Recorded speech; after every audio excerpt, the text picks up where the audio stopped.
नमस्कार, मैं अभिषेक राज, CEO founder Easyway global. दोस्तों, संडे सवाल में आप सभी का स्वागत है। और इस एपिसोड में हम बात करते हैं आपके प्रश्नों का। अगर आपके पास भी कोई प्रश्न है, कोई सवाल है जो हमसे पूछना चाहते हैं, तो इस एपिसोड में कमेंट बॉक्स में कमेंट कर सकते हैं। आपके कमेंट का रिप्लाई हम अगले संडे सवाल में देने का प्रयास करेंगे। लेकिन कमेंट करने का जो फॉर्मेट है कुछ इस तरह से होना चाहिए। सबसे पहले अपना नाम, इसके बाद अपना ट्रेड, अपना एज, स्टेट का नाम, राज्य का नाम, इसके बाद अपना प्रश्न यहां लिखें। तब जाकर हम आपके प्रश्नों को इस एपिसोड में शामिल करेंगे। तो चलिए शुरुआत करते हैं। तो आज का जो पहला प्रश्न है आपके सामने स्क्रीन पर ये रहा। नाम है इनका अरुणिमा सिंह और इनका ट्रेड है इलेक्ट्रीशियन, एज 21 साल है और यूपी से है। पहला क्वेश्चन इनका ये है कि सर, मेरा आईटीआई फर्स्ट ईयर कंप्लीट हो गया है और मैं सेकेंड ईयर के साथ साथ जॉब का तैयारी करना चाहती हूं, सर प्लीज हेल्प मी। देखिए, सबसे अच्छी बात यह है कि आप बहुत पहले ये चीज जान चुके हैं कि मुझे गवर्नमेंट जॉब की तैयारी करना है। बहुत सारे बच्चे हैं जो आईटीआई करके भटकते रहते, इसके बाद उनको ख्याल आता कि नहीं, कुछ करना चाहिए जिंदगी में।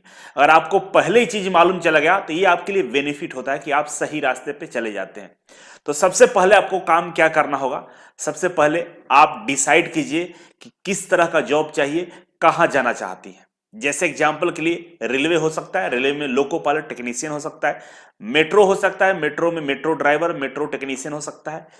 पीएसयू हो सकता है, इसरो, डीआरडीओ, बार्क, सेल, गेल, तमाम जितनी भी सरकारी कंपनियां हैं, सरकारी ऑर्गेनाइजेशन है, वहां भी नौकरी आप कर सकते हैं। इसके बाद इलेक्ट्रिसिटी बोर्ड होता है आपके यहाँ यूपी में, Arunima Singh, UP PCL, UP RVNL, तमाम बिजली विभाग हैं, वहां नौकरी कर सकती हैं। इसके अलावा आर्मी होता है, नेवी ट्रेडमेट की भर्ती आती है। तो बहुत सारी तरह की भर्तियां हैं। तो डिसाइड क्या करना है आपको कि सबसे पहले आपको जाना कहाँ है, किस डिपार्टमेंट में आपको नौकरी करना है। मान लो डिसाइड कर लिया कि हमको जाना है रेलवे में। अब रेलवे में जाना है तो रेलवे का सिलेबस सर्च करो। हमारे यूट्यूब चैनल पर सारी चीज मिल जाएंगे आपको। सर्च करो रेलवे सिलेबस, इंजीनियर अभिषेक राज, मिल जाएगा आपको। अब रेलवे का सिलेबस देखो, उसमें देखिए कि सिलेबस में क्या क्या है। तो नॉर्मली सिलेबस में टेक्निकल 70% हर जगह होते हैं लगभग, रेलवे की अगर बात छोड़ दे तो। इसके बाद मैथ और रीजनिंग रहता है, जीके जीएस रहता है। ठीक है, ये सभी तमाम सब्जेक्टों को आपको बढ़िया से पढ़ना होगा। अगर आप इजी वे कोचिंग के माध्यम से तैयारी करना चाहती है तो आपके लिए हम सजेस्ट करेंगे, मेरे पास रेलवे का जो फुल कोर्स है, रेलवे का जो फुल कोर्स है, इसको ज्वाइन कर लीजिए। 2999 का है, लेकिन ये लाइफ चेंजिंग वाला ये कोर्स है। ठीक ना, 2999 का। इसमें फायदा क्या होगा आपको कि पहला, इसमें टेक्निकल भी है, ठीक है ना, मैथ भी है, रीजनिंग भी है और जीके जीएस भी है। साथ ही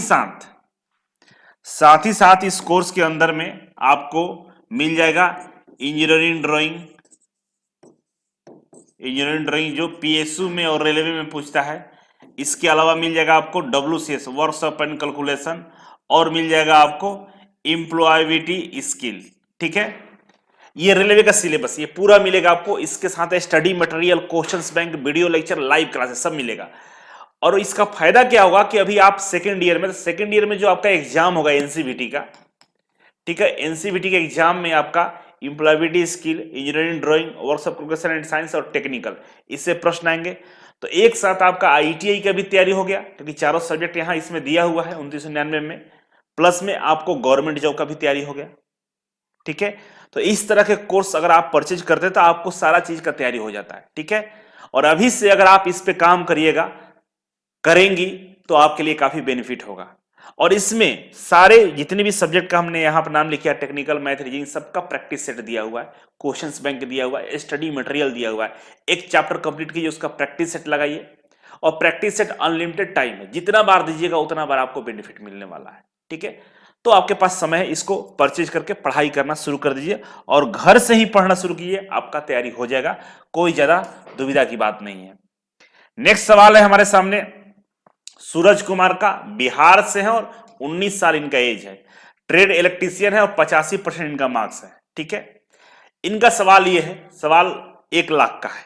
समझिए क्या सवाल है। सवाल ये है कि सर, मेरी आईटीआई पास हूं, अब मुझे कोई ऐसा रास्ता बताइए कि मेरा सैलरी लाखों में हो। ठीक है ना, मेरा सैलरी लाखों में, कोई ऐसा रास्ता बता दीजिए, चाहे वो गवर्नमेंट हो या प्राइवेट हो। ठीक है, मैं कंफ्यूज हूं सर कि मैं किस तरफ से क्या चीज का तैयारी करूं कि जॉब करूं। पहली बात क्लियर कर लीजिए कि सबसे जो टॉप मोस्ट पद होता है सिविल सर्विस का, है ना, भारतीय सिविल सर्विस, आईएएस होते हैं जो आईपीएस बनते हैं, फॉरेन सर्विस में जाते हैं, है ना, उनकी जो सैलरी होती है, मैक्सिमम सैलरी की बात करें रेंज, तो उन लोगों का 70-80 हज़ार मतलब लाख रुपए के बीच में होता है। उसके बाद नीचे आते हैं सीजीएल वगैरह, एसएससी वगैरह, तो 50-60 हज़ार होता है ना, और टेक्नीशियन का 30-40 हज़ार होता है। तो अभी आप आईटीआई पर सोच रहे हैं कि हमको लाखों में सैलरी हो और गवर्नमेंट जॉब में, तो ये पॉसिबल नहीं है।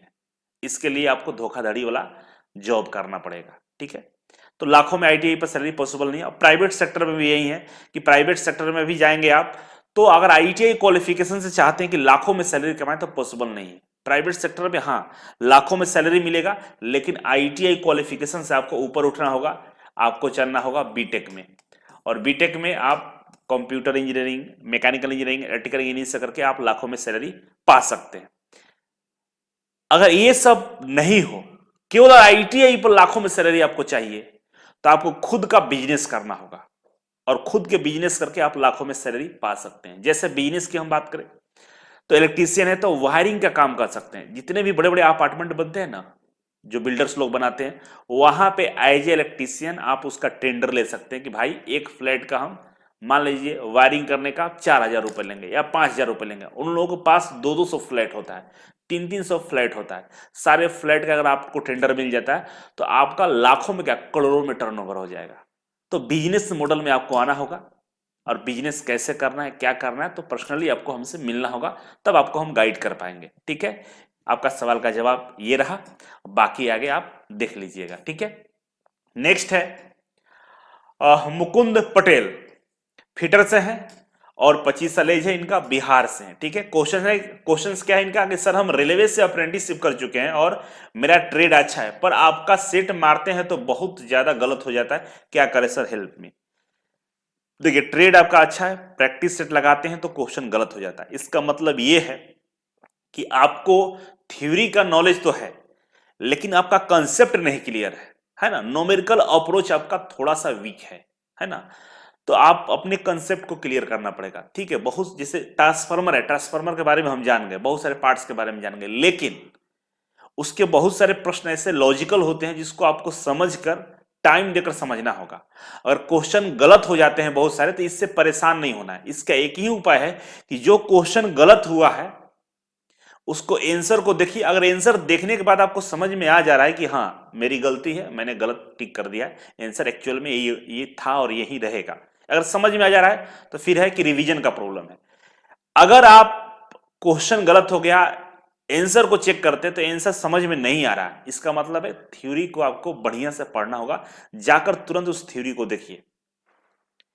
अगर आप क्वेश्चन गलत हो गया, आंसर चेक करने गए तो लगा कि थोड़ा बहुत इसके बारे में नॉलेज है, लेकिन अधूरा ज्ञान की वजह से ये क्वेश्चन गलत कर दिए, तो 3 कंडीशन आपके पास बनता है। इन तीनों कंडीशन को सुधारने का आपको मैं उपाय ही बता दिया। पहला कंडीशन कि क्वेश्चन गलत हो गया, अगर आपको लग रहा है कि ना सच में क्वेश्चन गलत है, ये गलत है, मुझे तो ये वाला ऑप्शन जो सही दिया ये सही है, तो आपका थोड़ा सा रिवीजन का प्रॉब्लम है, मतलब मेमोराइज करना होगा। दूसरा, क्वेश्चन गलत हो गया, ऑप्शन देखने के बाद भी आपको हवा नहीं लग रहा है कि ये ऑप्शन कैसे दे दिया ये, तो मतलब अभी कंफ्यूजन है, आप सही से थ्योरी पे आपका पकड़ नहीं है, सही से थ्योरी पे पकड़ बनाइए।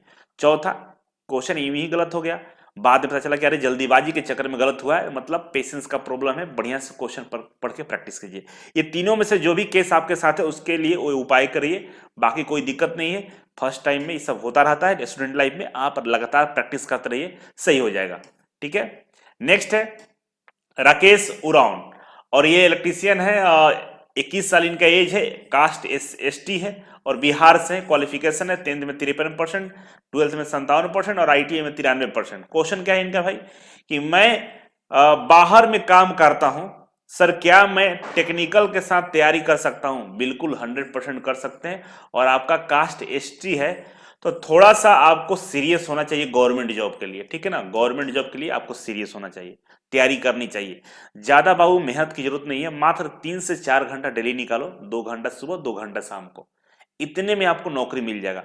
एक तो आप रिजर्वेशन कैटेगरी से आते हैं एसटी से, जहां पे सीटें खाली चली जाती है, तो 2 घंटा सुबह 2 घंटा शाम का टाइम निकालो, सब चीज बेहतर हो जाएगा। एक बार में कोई भी चीजें हासिल नहीं होता, एक बार में कुछ भी नहीं होता है, एक बार में कुछ भी नहीं होता है। आप याद करो, पहली बार मोबाइल देखे होंगे, वो उस जमाने का मोबाइल और आज के मोबाइल में कितना अंतर है। और उस समय कोई बोलता है कि नहीं मुझे मोबाइल, आज वाला जो मोबाइल है ना, यही मोबाइल उस समय होता, नहीं पॉसिबल है, धीरे धीरे चेंज होता है ना। आप देखे होंगे बहुत सारी गाड़ियां, पहले लोग बैलगाड़ी से चलते थे, इसके बाद कोयला वाला आया, इसके बाद स्टीम आया, मतलब तमाम चीजें परिवर्तन होते आए, इलेक्ट्रिक गाड़ी आ गई। अब उस जमाने में कोई बोलता कि नहीं हमको आज ही इलेक्ट्रिक वाली गाड़ी चाहिए, तो पॉसिबल नहीं था। मतलब परिवर्तन धीरे धीरे होता है। आप पढ़ना शुरू कीजिए, शुरू में आपको समझ में नहीं आएगा, लेकिन धीरे धीरे परिवर्तन हो जाएगा। इसीलिए आपको पढ़ना चाहिए और नौकरी आपको मिल जाएगा। और आपके लिए भी हम कोर्स वही रिकमेंड करेंगे, रेलवे वाला 2999 वाला, जिससे संपूर्ण तैयारी हो जाएगा, सारा सब्जेक्ट इसमें कवर हो जाएगा, अलग से किसी भी चीज को पढ़ने की जरूरत नहीं पड़ेगी। तो अपने ट्रेड का, ये रेलवे का कोर्स ले सकते हैं और तैयारी कर सकते हैं। ठीक है, अब आगे बढ़ेंगे हम। नेक्स्ट है सूरज कुमार का, और ये इलेक्ट्रीशियन ट्रेड है, 18 से 20 सेशन है इनका, यूपी से 25 साल जो है, कैटेगरी जनरल है। इनका सवाल ये कि दिल्ली सेंट्रल जेल में काम करता हूं, जेल में काम करते हैं सेंट्रल जेल में, यूपीपीसीएल T2 सपना है, बट तैयारी कैसे करें, जॉब के साथ समझ में नहीं आ रहा है, जॉब छोड़ नहीं सकता हूं, जॉब छोड़ने की जरूरत भी नहीं है, स्टडी का लेवल ये मान लो 25% होगा, आईटीआई में कुछ पढ़ा नहीं हूं, अब क्या करूं, मार्गदर्शन करें। सेम यही बात आपको भी हम बोलेंगे कि सुबह 2 घंटा और शाम को 2 घंटा, ये नियमित तौर से 6 महीना करिए, परिवर्तन आ जाएगा, समझ में आ जाएगा, कॉन्फिडेंस बिल्डअप हो जाएगा। पहले करना क्या है कि कॉन्फिडेंस को बिल्डअप करना है कि हम कर लेंगे, और ये एक दिन का बात नहीं है, कम से कम 6 महीने अपने आप को लगाइए, हर सब्जेक्ट का रूटीन बांटिए। मेरे चैनल पे हाउ टू स्टडी, कैसे पढ़ाई करना है, इसका वीडियो मैंने 10 वीडियो अपलोड किया है, 10 वीडियो को जाकर चेकआउट कीजिए, तब आपको समझ में आएगा कि पढ़ाई कैसे करना है। और मात्र 6 महीना आप लगातार कंटिन्यूअस इस तरह से काम करिए, आपको न जॉब छोड़ना पड़ेगा, न कुछ करना पड़ेगा, नौकरी आपका यूपीपीसीएल में जरूर हो जाएगा। और यूपीपीसीएल में मान लो एज के अकॉर्डिंग नहीं मिला फ्यूचर में, तो कहीं ना कहीं आपका नौकरी मिल जाएगा, इस बात की गारंटी है। ठीक है, आगे बढ़ते हैं। नेक्स्ट है लोकेश, और इनका ट्रेड इलेक्ट्रीशियन है। इलेक्ट्रीशियन वाले बच्चे बहुत ज्यादा कमेंट कर दिए हैं। आईटीआई में 83% है, और 12th पास है आप, 23 साल एज चल रहा है आपका, कैटेगरी ओबीसी है, एमपी से। आप बोल रहे हैं कि मेरा नाम रेलवे में अप्रेंटिसशिप के लिए नहीं आया है, क्या मैं एएलपी का तैयारी कर सकता हूं? डियर सर, कृपया मुझे अपना पर्सनली गाइड करिए। बिल्कुल, अप्रेंटिसशिप, देखिए अप्रेंटिसशिप है ना, एक बीमारी है, और जिसको लग जाता है ना उसको नौकरी नहीं मिलता, ध्यान रखना। आपके सामने एएलपी टेक्नीशियन और असिस्टेंट लोको पायलट की भर्ती आएगी, जो बहुत ज्यादा मात्रा में आता है, उसमें आपको नौकरी मिल जाएगा। ग्रुप डी में जाकर हथौड़ी छेनी लेकर ट्रैक पर घूमने से बढ़िया है कि थोड़ा सा पढ़ लो, ड्राइवर बन जाओगे, टेक्नीशियन बन जाओगे, इसरो डीआरडीओ मेट्रो वगैरह में चले जाओगे, बढ़िया जगह रहोगे। ग्रुप डी की कोई नौकरी नहीं होती है। ग्रुप डी में अप्रेंटिसशिप करने पर 20% का रिजर्वेशन मिलता है आपको, ठीक है ना, रिजर्व रहता है सीट। लेकिन बाकी कहीं भी अगर आप अप्रेंटिसशिप किए तो कोई बेनिफिट नहीं मिलता है। इसीलिए आप एएलपी का तैयारी कीजिए, और ढंग से तैयारी कीजिए, पीछे जो मैंने बात बताई थी उस तरह से आप तैयारी करिए, परिवर्तन होगा 100%। ठीक है, आप भी वही कोर्स परचेज कर सकते हैं। नेक्स्ट है गौरव राबरी का, 12th पास है, पीसीएम से और राजस्थान से। बोलेंगे प्लांट ऑपरेटर के लिए स्किल टेस्ट के लिए क्या करना होगा? आप करोगे स्किल टेस्ट प्रिपरेशन? बिल्कुल, प्लांट ऑपरेटर के स्किल टेस्ट के लिए हम लोग लगातार इस पे काम कर रहे हैं, और मुझे पूरा उम्मीद है, मतलब 90% इस पे काम हो गया है, कि हम लोग आप लोगों को प्लांट ऑपरेटर का भी स्किल टेस्ट का व्यवस्था कर पाएंगे। बहुत ही चांस ज्यादा है कि प्लांट ऑपरेटर का भी हम लोग आपको स्किल टेस्ट का तैयारी करवा देंगे। ठीक है, लेकिन एग्जाम देने के बाद एक बार कॉल करके हमारे हेल्पलाइन नंबर पे जरूर पता कर लीजिएगा। और जो हेल्पलाइन नंबर है स्किल टेस्ट के लिए 96 088 और 45 725, ये स्किल टेस्ट का डेडिकेटेड हेल्पलाइन नंबर है। इस पे कॉल करके आप बात कर लीजिएगा कि भाई मुझे स्किल टेस्ट करना है प्लांट ऑपरेटर का, और आपको हेल्प मिल जाएगा। और मुझे उम्मीद है कि प्लांट ऑपरेटर का भी हम लोग स्किल टेस्ट करवाएंगे। ठीक है, इसके लिए निश्चिंत रहिए। नेक्स्ट हो गया खत्म। और आपके भी मन में कोई सवाल है, कोई प्रश्न जो हमसे जानना चाहते हैं, पूछना चाहते हैं, तो बिल्कुल 100% मिलने वाला है। एक नोटिस, एक सूचना है कि इजी वे कोचिंग की तरफ से नया ब्रांच ओपन किया गया है। कहां पे? Tempo stand, Kankarbagh, Sharda complex में। और इस उपलक्ष्य में एक महा सेमिनार का आयोजन किया जा रहा है। डेट याद रखिएगा, 11 दिसंबर दोपहर 12 बजे से। और इस सेमिनार में आने वाले सभी बच्चों को इजी वे कोचिंग की तरफ से इंजीनियरिंग, ड्राइंग और बेसिक साइंस के 1500 रुपए का कोर्स फ्री में दिया जाएगा। तो जल्दी से रजिस्ट्रेशन कर लीजिए। इसका वीडियो हम अपलोड कर लिए। प्ले स्टोर से आपको इजी वे ग्लोबल, याद रखिएगा इजी वे नहीं, इजी वे ग्लोबल, आप एप्लीकेशन को डाउनलोड कर लीजिएगा। रजिस्ट्रेशन करने के बाद वहां पर दिख जाएगा सेमिनार वाला जो कोर्स है, वो उसको आपको 100 रुपए देकर रजिस्ट्रेशन कर लेना है। और आप 11 दिसंबर का टिकट ले लीजिएगा। जिंदगी में अगर कुछ करना चाहते हैं, कुछ परिवर्तन चाहते हैं, या बहुत बड़ा कुछ करना चाहते हैं, 1 महीने मतलब सॉरी 12 महीने के अंदर में जॉब लेना चाहते हैं, तो इस सेमिनार को जरूर अटेंड करिएगा। चलिए, थैंक यू सो मच। मिलते हैं अगले एपिसोड में, तब तक के लिए नमस्कार।